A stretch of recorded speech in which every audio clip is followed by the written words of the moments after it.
Ladies and gentlemen, welcome back to another episode of the MylesHighClub podcast. I'm your host, Myles. This is episode number 36. 36. I hope everyone is well. Look, I have plant life in here now. This one is an aloe vera. First of all, I only brought this one because of what it looks like. It's an aloe vera cactus mix. So like an aloe vera and a cactus got together. This is what would happen. You'd get a cactus aloe vera plant. And then that's real. These are artificial cactuses. Let me tell you why I brought artificial cactuses. So last week, I went trying to get the finishing touches to this place done. I went IKEA 3 times last week. I think I went IKEA on Monday last week to buy some of the stuff. None of that stuff was in stock. So I went to Nottingham. That was Birmingham on Monday. I went to Nottingham on Tuesday to pick up the rest of the stuff.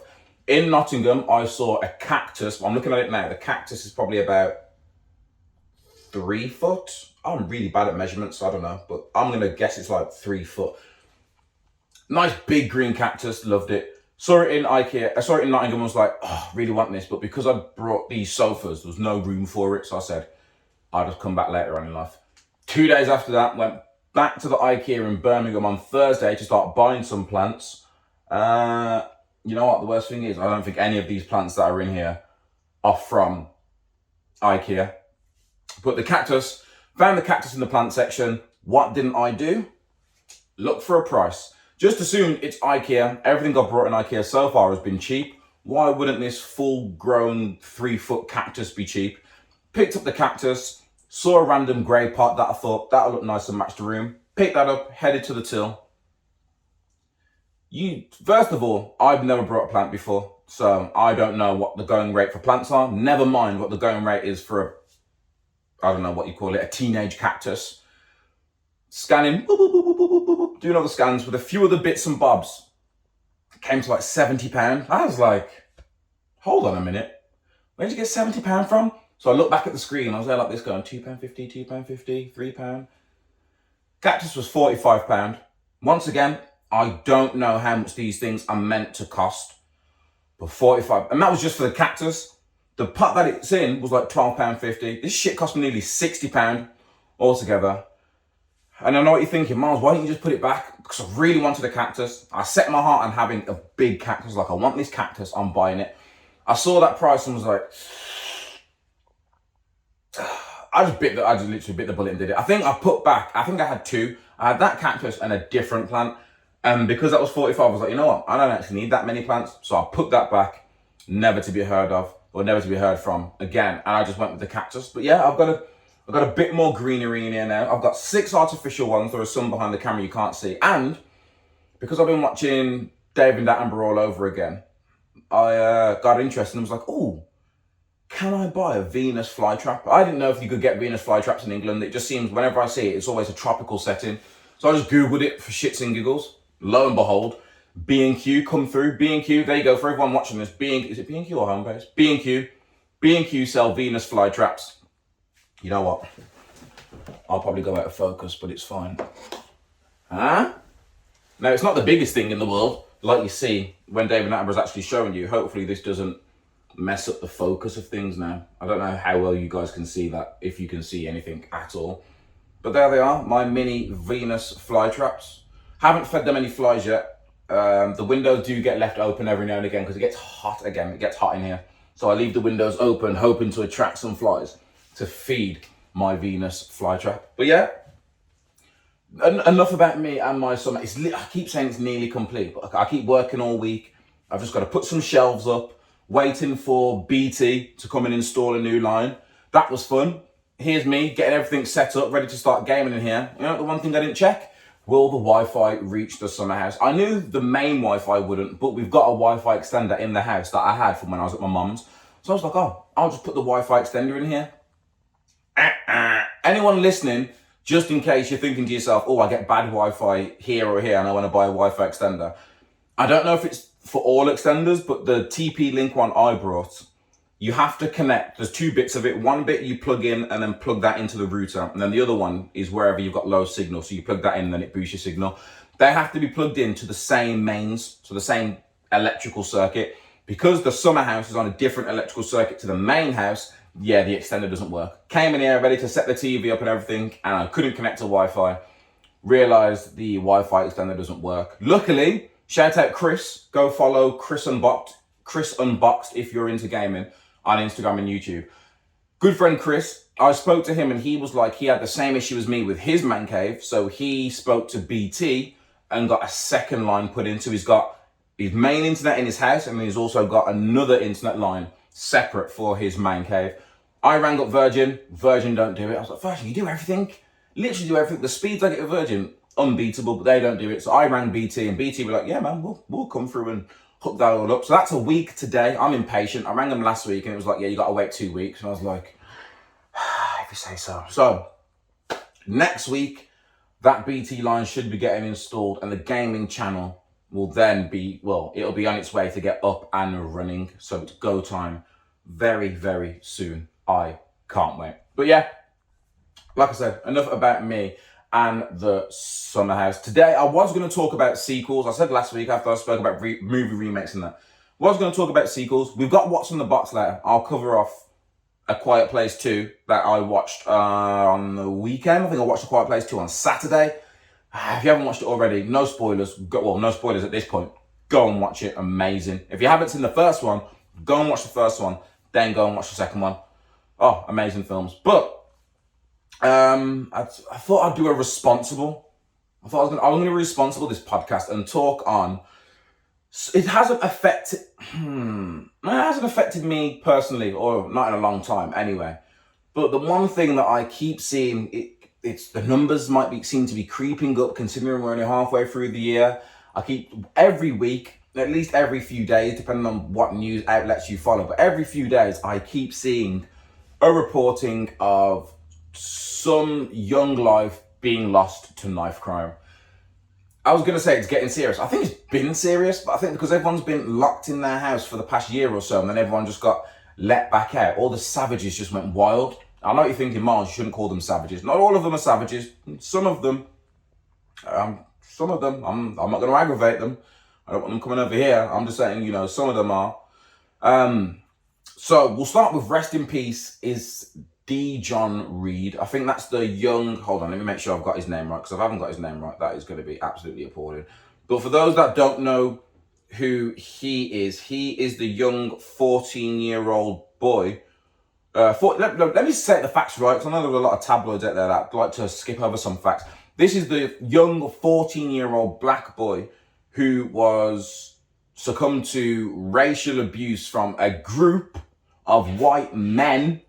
There was one 14-year-old and a bunch of white men, full-grown adults, older than me, in their 30s, approaching midlife, should be thinking about other things rather than chasing down a 14-year-old boy and calling him racial things before stabbing him to death.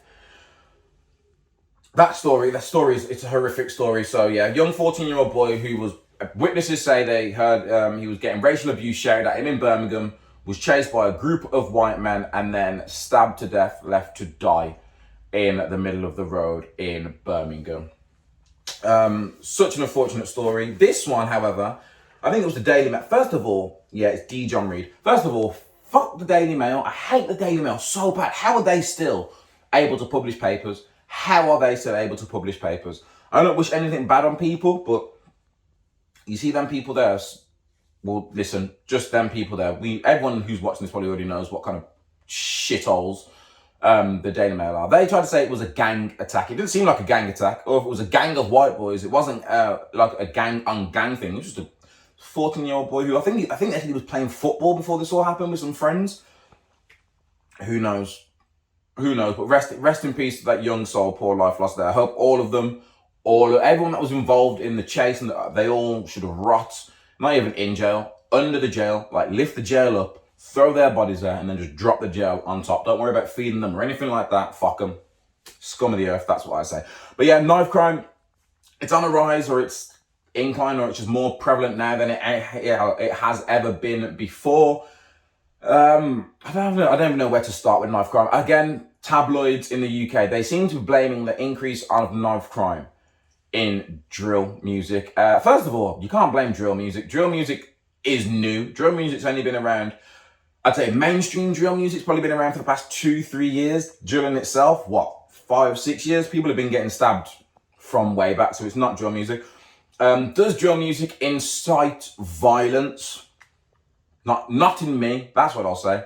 I listen to drill music all the time. I probably listen to a drill song every day, and to this day, I haven't stabbed anyone, haven't attacked anyone, haven't threatened to stab anyone. I am not involved in this road life whatsoever.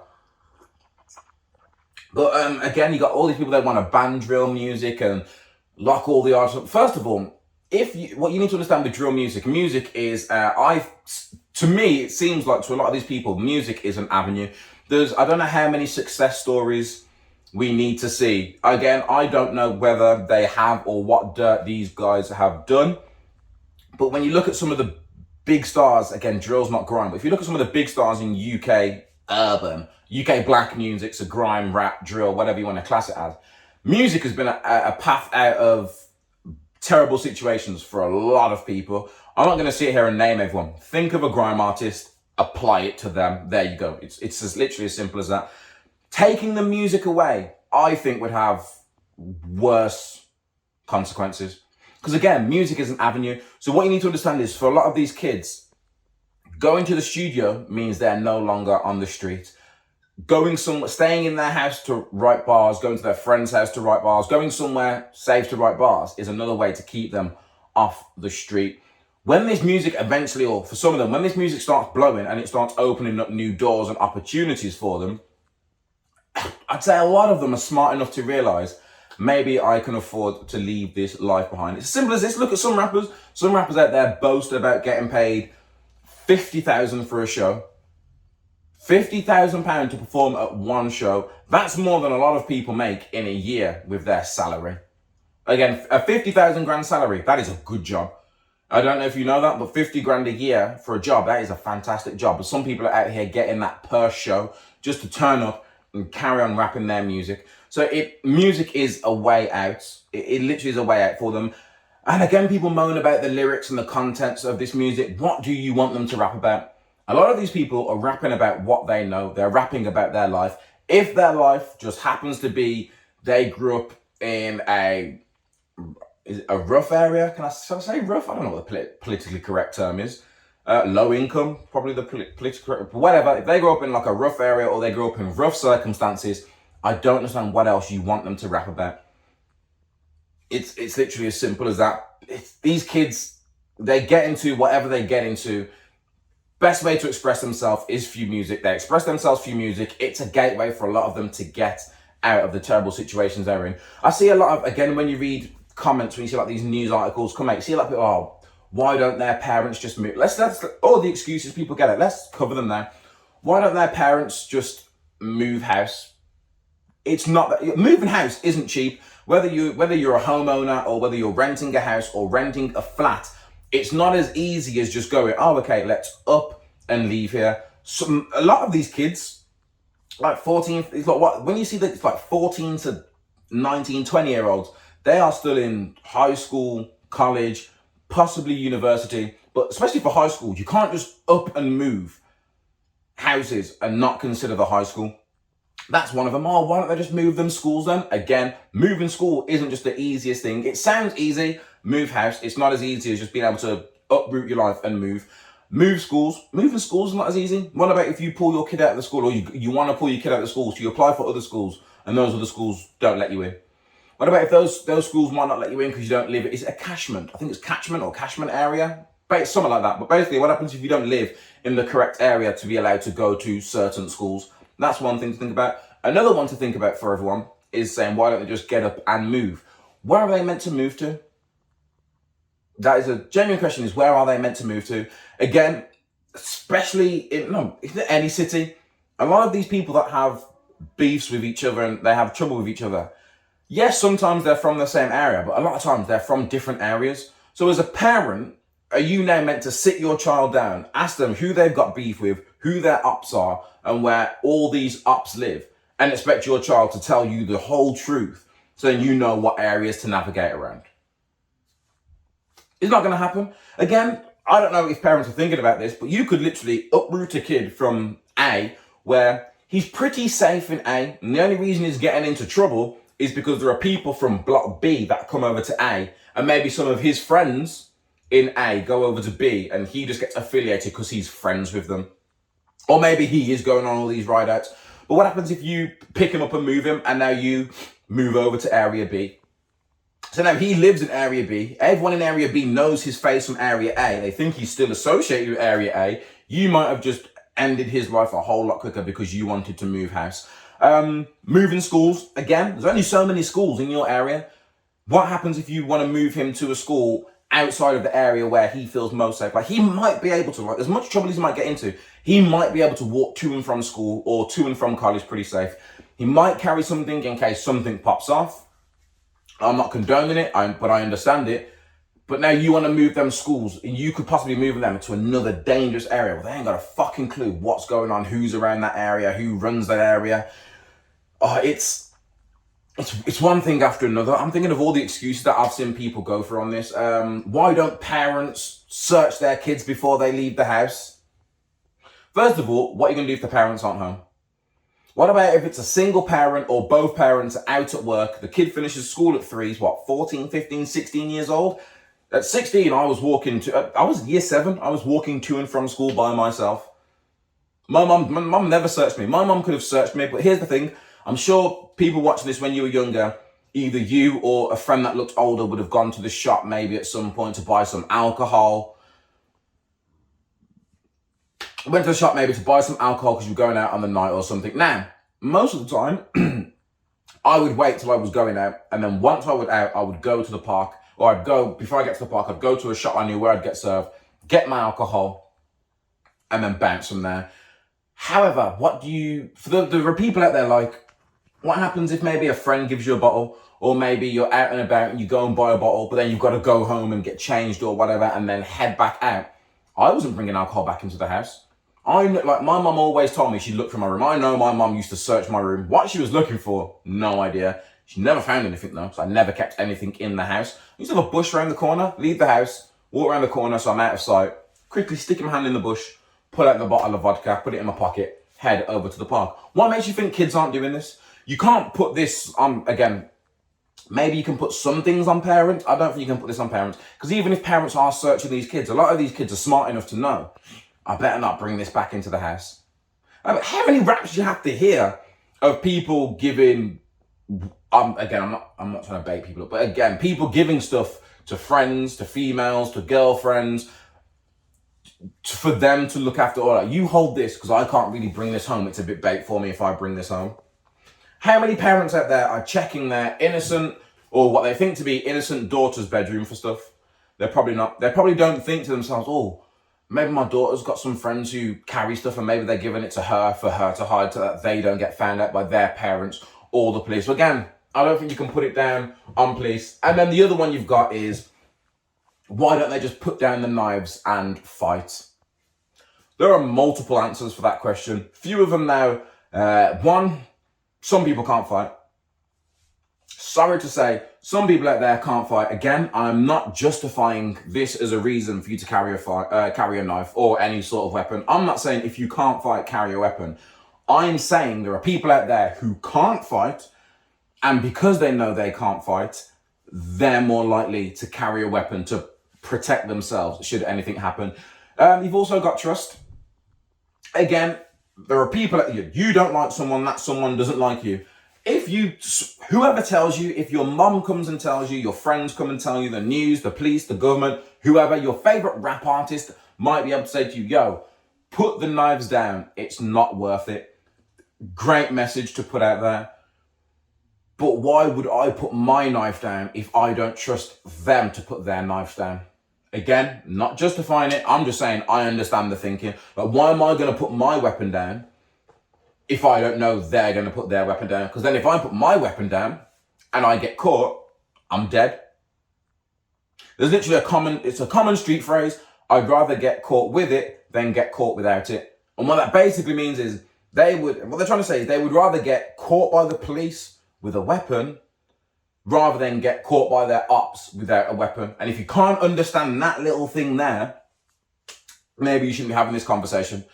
Because simply put, you would rather get caught by the police with an offensive weapon and face community service or jail time. First time offenders, you might not get jail time. If you've offended before, it's definitely looking like jail time. But my worst nightmare is going to jail. I never ever want to go to jail, not even for a day. Okay, I watch too many documentaries and I've just been locked in the walls with I don't want to do it. I don't want to get locked in jail. But let me tell you this, I'd rather go to jail for 4 years than get killed. It's literally as simple as that. I would rather go to jail than get killed. Roddy Ricch, I forget what the song's called, but he's literally got lyrics that say, I'd rather be judged by 12 than carried by 6. It's the same principle as getting caught with it. Rather get caught with it than caught without it. I'd rather get judged by 12 than carried by 6. Meaning, he would rather go to judge, face a jury of his peers, and get sentenced to however many years and keep his life, rather than have to be carried by family and friends and buried in the ground, breathing his last breath because of an altercation that happened on the street. Listen, if I had my way, everyone would put their knives down. I'm sure they did it in America before, in New York years ago, where they were like, oh, hand your guns into wherever and receive a reward. They've done it in England before, where they've hand your knives. Like local communities have done it, where community centres have said, bring your knives in. We won't tell the police. And whether you believe them for that is a different question. But hand your knife in. You'll hear nothing of it. We'll then give these back to the police, and it'll be left like that. Churches have said it. Bring your knives into the church. Hand them over to your pastor.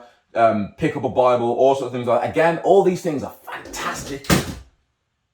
Scared the life out of me then. All these things are fantastic ideas, but it again comes down to trust. Why would I give up what I believe is my only defense tool at the minute? Only thing I've got to defend myself. Why am I going to hand this over to you when there are people out there who aren't handing theirs over? It's the same thing they have about gun control in America, where they talk about I'm not going to get rid of my gun. What about if someone breaks into my house with a gun? I no longer have no way to defend myself. That's what some people think. I'm not here to incriminate myself or incriminate anyone, but I can see, hypothetically, allegedly and hypothetically and all of that, I can imagine someone young who's probably never had trouble before, or has got into trouble but has been able to deal with it with the good old fisticuffs, probably at some point heard about knives or saw a knife at some point and was like, you know what, I should carry a knife just in case someone comes at me with a knife. Maybe I can defend myself. And again, that's another thing you need to think of. I would say the majority of people carrying knives are scared. Okay? Majority of these people carrying the knives are scared. Again, YouTube, Twitter, Reddit, Snapchat, you know the amount of videos I've seen where someone's got a knife, but they're still running away. That shows you that they're scared, whether it's a one-on-one or whether it's them versus a gang of people. I've seen people pull out knives, machetes this big, and still run away because deep down they're scared. And a lot of people are pulling out the knives or pulling something out. I shouldn't say a lot, but some people are pulling their knives out as a way to say, look, I've got this, don't get too close, hoping it will scare them off. Now, don't get me wrong. There are people out there who are carrying that with intent to use. Okay? They're not scared. They probably don't think about any of the consequences. There are people out there who are actively going out of their way with weapons to go and cause harm to other people. That's none of my business. Unfortunately, I have zero say, zero power, zero influence on the world around us to even think of a way to stop this. It's a massive problem. I used to think I had a solution. My solution is terrible because my solution involves ignoring everyone who's 13, 14 upwards and focusing on the youth. Again, for some of those kids are lost. Some of them are genuinely lost at this point. Some of them, there's no way you're going to stop them. The only way you can stop them is by locking them up. And even then, when you lock people up, you're just going to put them in jail with other like-minded people who somehow still manage to find or make knives in jail. So you might get arrested, or you might think you've escaped the knife crime on the street because you've now been put in jail. And now you're in jail with people making shanks out of toothbrushes, bars, sneaking knives in somehow, stabbing you with plastic cutlery or attempt, whatever that. I've never been in jail. Like I said, I just watch a lot of documentaries. Whatever it is they're trying to do. There's literally a video on YouTube. I'm not putting any names out there. Video on YouTube of a fairly popular Birmingham MC who was literally sat in his jail cell. You only see him on camera. You can hear one person talking, but allegedly behind the camera, there's another 5 or 6 people, and there's about 3 knives there as well. That's in jail. Imagine committing crime on the streets, going to jail thinking, at least I'm safe in here. Next thing you know, you look up in your room, bunch of people have walked in, there's knives everywhere and there's people everywhere, and you just got to sit there and hope to God you make it out of that situation alive, which for this Birmingham MC, they did. See a lot of people talking shit in the comments. Listen, a lot of people would freeze up just having one person stick it on them with hands. Never mind getting surrounded by 5, 6 people and shanks out and everything. Oh no, it's too much to go on. It's too much to go on there. Another issue which when I watch these videos, the first thing that tends to pop into my mind is, where the fuck are they getting these knives from? Genuine question, where are they getting these knives from? Because when I watch these videos, or when you see these videos, or when police put up pictures of what they've confiscated, it's rarely a kitchen knife. If it was all kitchen knives, I could understand. They're in their house, parents have got kitchen knives, they take one, stick it down their trousers, put it in their sock, put it in their bag, and then hit the road. I can see how that happens. But these machetes and zombie knives and blades that are this big with 3 other blades coming off it, looking like the fucking sword that Hela uses in Thor Ragnarok, I don't know where they get them from. Fingers crossed no one could. Actually, not. Perfect proof. We had to buy new kitchen knives a few weeks ago because our old ones, the knives are coming out of the handle every time we try and use them and it's not safe. I went to buy knives. I had to put my date of birth and address, everything into Amazon before I could even buy it. Once I then brought it, I don't know if this happens to everyone, but I then got ID'd. So when the guy was handing over the shit to me, he actually ID'd me to make sure that it was me who said they were buying the knives and that my ID checked up and that I was above 18 to buy these knives. Most supermarkets and shops, again, these are all kitchen knives, but most of them require ID, or if not all of them require ID to buy any sort of sharp weapon like that. I went on Amazon and typed in zombie knife. All I got was a bunch of plastic knives coming in. Where they're getting these knives from is, maybe that's what they need to look into. I need to look into where they're getting these knives from, because the knives that they're carrying around, there was a video that came out. A video comes out every fucking day, it feels like, but a video came out last week of a fight over Hyde Park, where it looks like there's one boy looks like he's being, not even looks like, one boy is being attacked, jumped, chased by what looked like a gang of about 10 other people. And it's the same thing I mentioned before. This one boy, why he was there, why he was by himself, who knows, no idea what the situation was. You can see him. He has his own machete, Crocodile Dundee machete knife looking thing, trying to fend off all these people attacking him. Meanwhile, there's about 3 other people that are attacking him that have got knives just as big, if not bigger. I'm not going to tell you to go and watch the video or find the video, but he's being chased and then at some point slips and falls. And as you can imagine, let's not discuss the details of that video because it's not a nice video. As far as I'm aware, he didn't die at the scene, because I remember reading the news saying that he got rushed to hospital and was in critical condition. So prayers for him and his family. Hopefully he made it out. And again, it's the mentality of some of our kids, which probably isn't helped by social media and old school mentality of like eye for an eye. But there are things like when someone's drink driving and they crash their car, you'd like to think, okay, you crashed when you drink driving, you survived. Maybe this will teach you a lesson to never drink drive again. That's what I would hope would happen with these young boys. I would hope that what happens is, if any of them are unfortunate to get caught, but fortunate enough to survive, I would love them just to think, you know what, that was a close call, I survived, look how easy it was, I had mine and still ended up in this situation. Let me put this down, step away, and move back from it all. But again, it's still not that easy to do.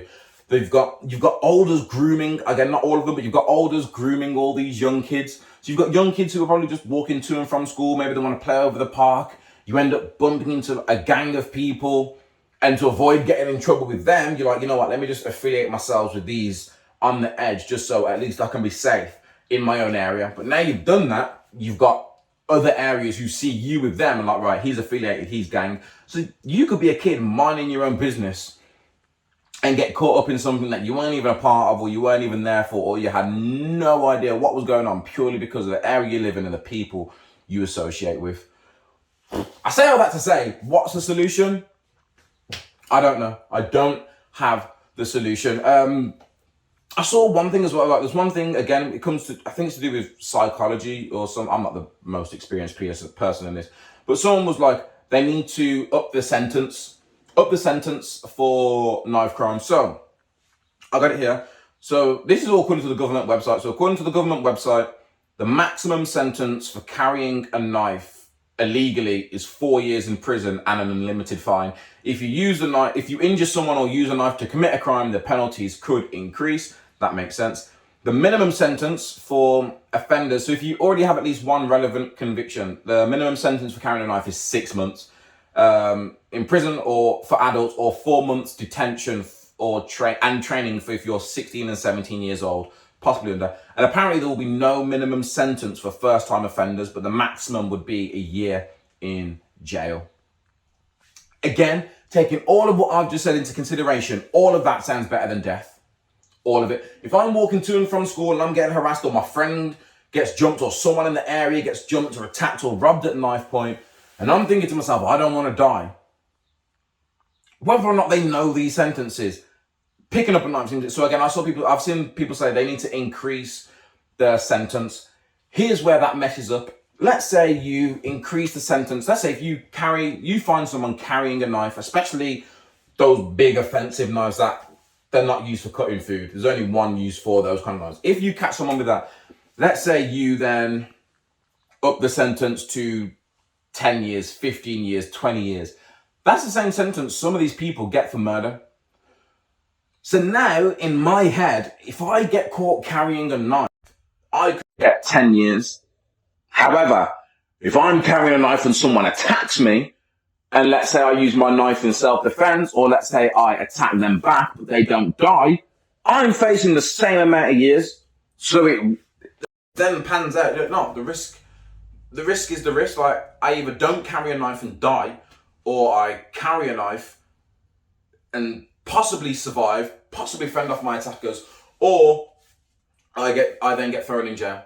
And if I do get thrown in jail, I get the same amount of time for carrying a knife as I would for using the knife. So now I might as well use my knife, because it's going to be the exact same sentence. Again, I'm not saying we should decrease the sentence. I've told you more than once, I'll tell you again, I don't know what the solution is, but there's got to be a solution out there. Banning drill music isn't going to be the solution, okay? Because I hear everyone saying that we need to ban drill music. Drill music's a bad influence. You know how many rappers have got bars or songs that are relevant to Scarface, Godfather, Goodfellas, Sopranos, the Mafia? Yeah, I don't see anyone saying we should ban Scarface, we should ban Godfather, we should stop making all these Mafia movies. Don't hear it. Don't hear it whatsoever. And these movies are glorifying all of these Mafia things. There's a movie called, hold on a minute, is it Robert De Niro? Hold on, there might be a movie called The Family. Let me just do some quick research now to find out whether or not the movie is called The Family. Yeah, The Family, Robert De Niro. So there's a movie called Family with Robert De Niro. I'm trying to get the synopsis up now. I believe, it's the one I think of. Robert De Niro used to be Robert De Niro used to be someone in the Mafia. Here you go. After snitching on his boss, Mafia boss Giovanni and his family are sent to Normandy as part of the witness protection program, but they struggle to give up on their old habits and start afresh. Yeah, so Robert De Niro in the Mafia crime boss family, he's a Mafia boss himself, but he snitches on his boss. Because of that, he gets relieved of all his crimes, and they move him to Normandy under the Witness Protection Act.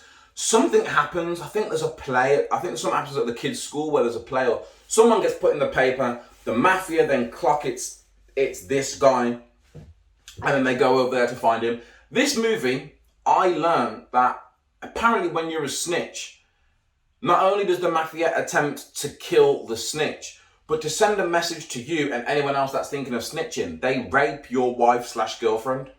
I never knew that until I saw this movie, and I was like, fucking hell.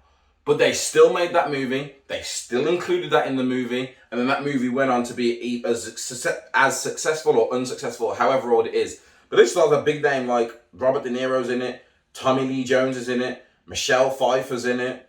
These are all big names, but yet not one of them has ever been pulled up. Martin Scorsese's in it. Not one of these people has ever been pulled up to say something like, you guys are glorifying mafia, mob style hits. You guys are glorifying drugs and drug wars and turf wars. No one ever says it. But let a black person start rapping or singing on a tune, all of a sudden it becomes the worst influence in the world, and it's driving all of our kids crazy and insane. It's just not true. And then another one I looked at, again, this is The Sun, so we take this with a pinch of salt, considering literally the title of this is called Lawless London, London Stabbings 2021. So, according to The Sun, this year alone, at least 20 people have been killed in London via knife crime. Now, I don't know how accurate that number is. That number might just be all the ones that have made it to the news. I am sure plenty of people, or I'm sure people are getting stabbed weekly. I won't say daily in London, but I'm sure people are getting stabbed weekly in London, and some of these stories are just flying under the radar, especially if no one dies. There's people out there that probably get stabbed that never go to the hospital. It might not be a deep enough wound. They might think they can just recover it themselves. Plenty of people get stabbed and do that, and shot and do that. There are people that get stabbed, go into hospital, and end up making a fine recovery. Again, a lot of these stabbings tend to only be when someone's called the police. What about if there's no one around to call the police and these people have just been stabbed and have had to make their own way to the hospital, or friends have took them to the hospital? Those kind of stories don't make the news. Again, it says how many stabbings has there been in London this year. I'm not even going to read all of them, but according to this, in London there was 8 stabbings in January. 8 stabbings in January alone. Random story, a man in his 40s was attacked with a knife in Neasden and was left with non-life-threatening injuries. 17-year-old was attacked by thugs as he rushed to aid his... 17-year-old was attacked by thugs as he rushed to the aid of his friends just yard from his home in Haringey. Paramedics battled to save his life at the scene, but apparently he died after being rushed to hospital. February then saw another 8, 9, 10, 11, 12 stabbings in February, the shortest month of the year. 12 stabbings in February. Some of them days after, some of them are literally days apart. You've got February the 5th, then February the 6th, then the 11th, then the 12th, 14th, 15th, 17th, 18th, 22nd, 23rd, 26th, 28th. Again, I don't know if any of these are related. I'm just reading to you all the things I've said. March, 1, 2 in March, well, 3, 4, 4 in March, another 5, 6, 8 in April. You can see where I'm going with this. Stabbings throughout the year. And again, this is the paper, I won't read all this, but then they put it into boroughs and what boroughs have had the most knife attacks in there. How many fatal stabbings were there in London in 2020? So, again, on record, there were 128 people were killed in the capital, with 71 of those being stabbings. They got a bit, so why is there so much violence in the capital? One of the reasons why violence in the capital has spread is because of the brutal country lines trade, where urban dealers force children and other vulnerable people to take drugs to customers in more rural areas. The National Crime Agency estimate that there are more than 1,000 country lines in operation, and a 40% rise in just 1 year, ranking in an estimated 1.8 billion annual profit. Each country line route is making as much as £5,000 a day, 7 million between them all. Country lines gangs regularly entice boys, largely from broken homes, into the life of crime with promises of money, kudos, and a sense of belonging after lacking in their troubled homes. There might be some truth behind that. Again, like I said, I told you about Alders grooming these kids, flashing a bunch of money in front. And again, if you're a young kid, imagine this, you're a young kid, either in a single parent household, or maybe you're living with both your parents, but they don't own their house. You're in a flat, maybe it's rented. You probably can't get all the things that you want because your parents can't afford it. Meanwhile, you look out your window and you see the Alders driving these big whips, wearing chains and the latest designer clothing. And you're like, how the fuck are they doing that? Then they approach you, I just want you to take this from here to here. you'll get some change. Now you're thinking, oh, that's easy enough to get something, I can do this or do this. Maybe something happens, or maybe they tell you, yo, go make sure you got something to protect yourself just in case anyone tries it. Now you've got these young boys thinking, oh, I can make a bunch of money, and then the circle, it's literally like a circle. That's how it literally goes, like a circle of life in the fucking streets. Yeah, I wish I had more to say on this. Well, I wish I didn't actually. I wish there was less to say on this, because that would actually be a better thing. As the world's coming back to normal, it's summer. It's one of those things that you hear a lot of. When the summertime comes, the sun's out, turns people crazy. Stay safe. Anyone watching this, please stay safe. If you've got little brothers, sisters, nephews, cousins, friends, anyone, just sit them down and have a talk with them, and it's the only thing that I can suggest you do, is just sit down and have a talk with them. Because again, not everyone can just up and move into a much nicer area. Again, a nicer area tends to be a more expensive area. Some of these people are struggling to live, or they're living paycheck to paycheck currently where they are now. So they can't just uproot and move different areas. Same things with schools. People can't just uproot and move schools. It's not as easy as that. It's easy to tell everyone to put their knives down. I already spoke about this. Trust. Who are these? These kids don't trust you, or trust me, or trust anyone to listen to them saying, put your knives down. Even all the elders for all these gangs could get together and piece everything up and say, put your knives down. You've now got all these youngers that are probably thinking, now these elders are washed. They ain't what they used to be. They're not making money like that. They're not blah, blah, blah, blah. I really wish there was a solution. I don't know what the solution is. Magic. Magic is the only solution I can think of. Just click your fingers and all offensive weapons around the world disappear. We'll have to find a new way to cut meat and things like that. Who knows? Maybe offer an award for fighting. You're probably listening to this thinking, Myles, is that a serious suggestion? No, but what else is there? Like, if you was the police and was like, yo, anyone that has beef, if you swing it out, but even then, I'm thinking about it in my head now, anyone that has beef, if you swing it out and leave it there, we'll pay you $1,000. Let's say kids swing it out, one person gets beat up, they might get that £1,000, but they've now been beat up, so that's their reputation, their friends might take the piss out of them, they probably want to get their own back. If you've been beat up once, or let's say you went to get your own back and you've been beaten up twice, so you know you don't have the hands, what's your next thing? Again, I do also think mental health plays a big part in this. There is something about your psyche if you can just wake up, pick up a blade, head out and take someone's life without thinking about it. I know I've already mentioned that some of these people are scared. They've got no other options. They don't know what else to do. They're acting out of fear. I get it, but there are some people out there who mental health really needs to be checked. It really needs to be checked. But let's move off that. Let's try and talk about something a bit more positive. I already mentioned it earlier in the podcast, but last week Saturday, I went and watched A Quiet Place 2, the sequel to A Quiet Place. Now, first film, amazing, in my personal opinion. I love the first film. When the movie finished, when The Quiet Place finished, did I see a sequel coming? No. This is just me. When I finished watching A Quiet Place 2, to me, the way A Quiet Place 2 ended, it ended as if to say, oh, we've just found a way to kill these alien things. We can now start fighting back, rid them, and get our planet back. That's how it ended to me. So in my head, when that ended, they know how to kill them.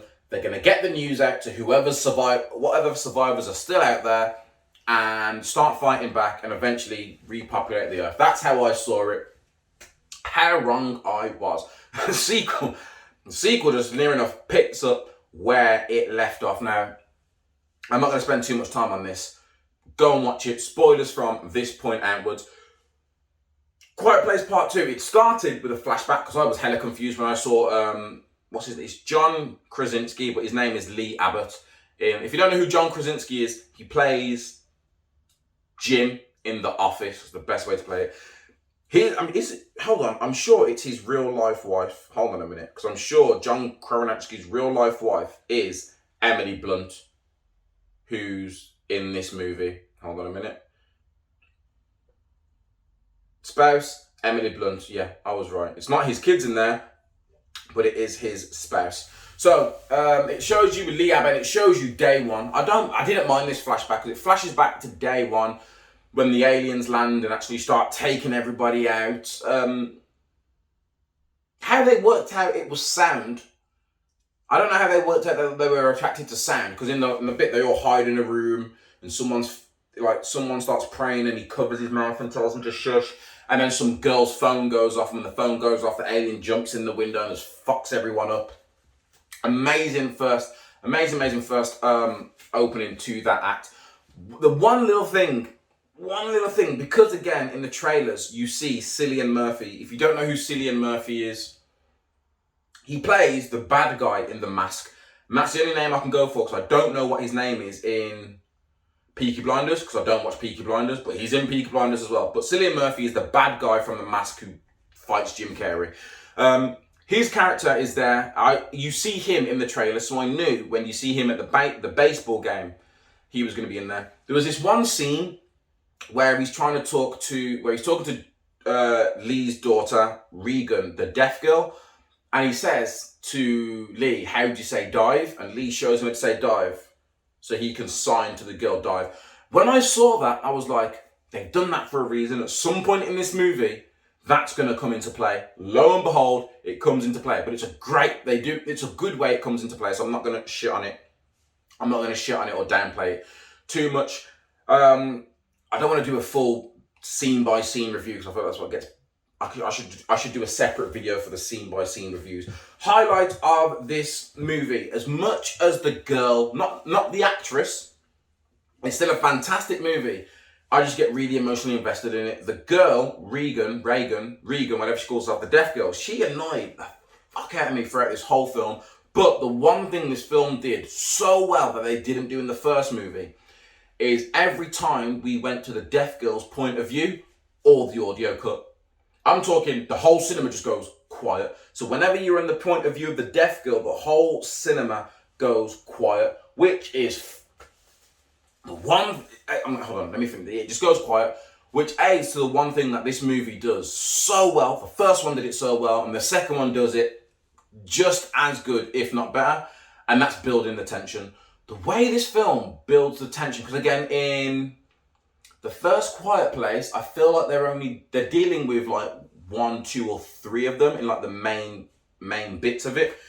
This movie, you don't know. And another thing I love about it, you never know how many aliens are around. You don't know how many is around. You don't know where they are. You don't know where they're going to come from. All you know is that if you make a sound, they are going to come. So the way it builds tension throughout all of these scenes, like there's a scene where the deaf girl runs off from everyone because she finds a radio signal, and she thinks it's a sign to go and find, or to go to this island where people have survived. So she runs off to try and find this place by herself, and she comes up on a train. She gets on the train, she can't hear shit, and she's climbing for the train. There's a bit where the door opens and she's reaching to get a medikit, and at some point, you know the jump scare's coming.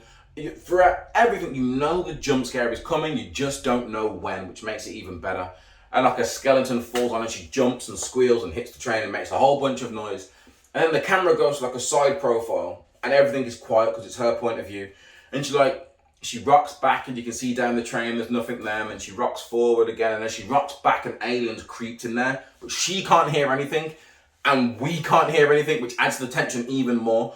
So like the first film, you're watching it and you were like, she can't hear that, but we can. This film, you're in the boat with her, you can't you can't hear shit. It just adds so much tension. But again, the deaf girl annoyed me because it's one of those movies where she runs off by herself. Like, who are you? You're deaf. Not to take anything away from deaf people. You can do whatever you want. But running off when there are aliens who track you by sound and you can't hear how much sound you're making, it just doesn't seem like the best idea to me. I know you've got your little machine which somehow works out for you at the end. Well, at the end of the train scene. I know you've got your machine with your hearing aid to crank the volume up to shatter them, but if it wasn't for Cillian Murphy's character, who just sneaks up behind him and blows its head off, I don't know what else to expect. But no, the plot of this one's really good. They find... No, before I get to the good bit. Again, in the trailers, I thought Cillian Murphy was going to be a bad guy. For some reason, I thought he was going to be a bad guy. They do come across a bunch of humans who act like mutes and don't talk. And like this little girl tricks Cillian Murphy's character and like ties a noose around his neck with a bunch of cowbells on him so he physically can't move. The little girl then gets taken. And in a bit of genius, I love it, what then happens is Cillian Murphy's like, you know what? I need a plan. So he looks at the girl, and when the girl looks back at him, he does the sign language for dive. So then what happens is Cillian Murphy's character stands up, walks towards them. He then signals dive. The girl breaks free, dives into the water. Cillian Murphy's character runs, grabs the guy, and runs back to a post, making everything jangle.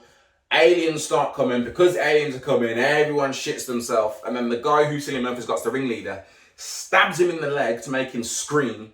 He screams. Alien comes at him. Cillian's character jumps in the water. Alien kills the guy. It was such an ingenious way just to kill all those bad guys off. And then another bit that we don't know, they did this bit so well, where there's one alien on the boat and the boat starts floating off, but he can't get off the boat because they don't like water. So why he doesn't jump back on, I'm not quite sure, but he doesn't like water. They're in the water. The little girl gets another boat and picks him up, and then they go off on their boat to the island. They make it to the island where they find out there are people living there and there are no aliens because the aliens have no way of crossing the water safely and they don't like to swim. Because again, I think you see an alien. At one point, Cillian Murphy's in the water and an alien jumps in the water and you're like, oh my fucking God. But it just drowns. Nothing comes from it. It just drowns. You're like, phew. So they go over to this island. They find this island where they've been there since like day 3 or 4 or something. They've managed to escape it all. They're living life as normal on their little island. And Cillian Murphy's character hears a knocking, and then he hears this knocking, and when he goes to what the knocking is, it's another boat from the dock where they've come, and he realizes, shit, one of the aliens has made it onto the little island. You know what happens next. Insert chaos. Luckily only one alien makes it, starts going batshit crazy on the island, taking everyone out. It's such a good movie. And again, the movie does this thing where it switches between the two scenes. So you've got the part A of the story is Rena, the little girl, and Emmett's character traveling to the island and then bringing an alien to the island with them accidentally, getting everyone near enough killed, but then finding a way to kill the alien and then start playing all the noise through the radio, which is a fucking coincidence when it comes in right at the end. Then the other story is her brother, who at some point in the movie got his foot caught by a bear trap and started screaming and had all the aliens chasing them. Emily Blunt has gone somewhere because they're running out of oxygen. So basically she builds, if you've seen the first one, she builds the baby-proof box and the oxygen thing, so she has to get more oxygen so she can keep the baby safe. Meanwhile, her brother, who like a knob, doesn't do what he's told, ends up going out and wandering off. He then wanders off, leaving the baby by herself. An alien comes because he makes noise. So then he has to run back down to try and get back to his sister, and they lock themselves in a vault. So none of the aliens can get in. But it's Cillian Murphy's little hideout. He has an ingenious thing where he puts candles in there and sets a timer. So when the candles blow out, you know there's no more oxygen. You need to open the door. But he also has a timer to let you know when your oxygen is going to be running low. And then you just open the door back. And what they do is they put like a towel on the latch. So when you close it, 1, it doesn't close, but 2, it's also a soft landing, so it doesn't make up a lot of noise when the aliens are in there trying to look for you. He ends up accidentally locking himself in the vault because he doesn't put the towel there. So him and his baby sister or brother are locked in there. Oxygen then starts running out. He then takes the oxygen from... Again, I don't know what you're supposed to do, but like he then takes the oxygen max off the baby and starts breathing with it himself and passing it forward between himself. Emily Blunt character, she then hears the massive bang from the alien fucking shit up, so she runs back. Luckily, she gets there in time, makes it to her kids, but then the alien attacks them. Speaker, end of the movie. I swear I understand all these things when I do the reviews. But Quiet Place 2 is a great, great movie, and there are already talks of a Quiet Place 3. Now, again, I watched the first movie and did not see a sequel coming. I didn't ask for a sequel. I don't necessarily think anyone wanted a sequel, but now I've seen it, I'm so glad that I got the sequel because they did it right. They did it right, they did it justice, they didn't take anything away from the first movie. In fact, if anything, they added to it. Again, this is one of those rare occasions where I might have to watch them both again, but our first watch, it's one of those rare occasions where the sequel is as good, if not better, than the first movie. And again, it was the little things that they did, like the way they built tension, the way they cut the audio from viewers when you're getting the point of view of Regan's character. The introduction of Cillian Murphy, who's a great actor in this. Like, his acting chops are brava or bravo, however else you pronounce it. But yeah, A Quiet Place 2, go and watch it now. There's my review. And I'm wrapping this up now because it's Wednesday, the 9th of June. My Marvel fans know what that means. It means Loki is now out and available on Disney+. It is Wednesday, I'm recording today, it's 12:30, so I haven't watched it yet. As soon as I finish recording this, which is now, I'm going to go and watch Loki. Again, one thing with the podcast that's annoying is timing. It's a helicopter, bro. One thing annoying with this podcast, well, not necessarily this podcast, just with podcast in general, is timing. So, my podcast always comes out on a Thursday. So the annoying thing is I record on a Tuesday or Wednesday, depending on my schedule, and then it comes out on a Thursday. So what used to happen with WandaVision and Falcon and the Winter Soldier is they came out on Friday. It would be Friday, Saturday, Sunday. I would talk about it 4 days later, and then the review or the podcast would come out the day before the next episode comes out. So if you didn't watch my podcast straight away, like when it dropped, you'd probably end up watching Falcon and the Winter Soldier and then listening to my podcast but hearing me review last week's one, not the most recent one you've watched. And now they go and do this with Loki. So my option is, from next week onwards anyway, my option is either watch Loki first thing in the morning on a Wednesday and then record the podcast after that, which just makes me have to speed everything up in terms of editing and putting it all together. Or do it as normal, which would be recording podcast on a Tuesday or Wednesday. The podcast will then come out on Thursday. You'll then have to wait till the next week's podcast to get the previous week's episode, but you already would have seen two episodes. It's a whole thing. It's a whole thing. Look at me and my first world problems. But yeah, that brings us to another episode of the MylesHighClub podcast. If you've made it this far, thank you very much. Don't forget, like, share, subscribe, comment, tell a friend to tell a friend. We're still fighting these algorithms. We are on the road to 100. I need to start doing this at the start of the podcast. But please subscribe and help me get to 100 subscribers. Until the next time, I've been Myles. This has been the MylesHighClub podcast. Peace.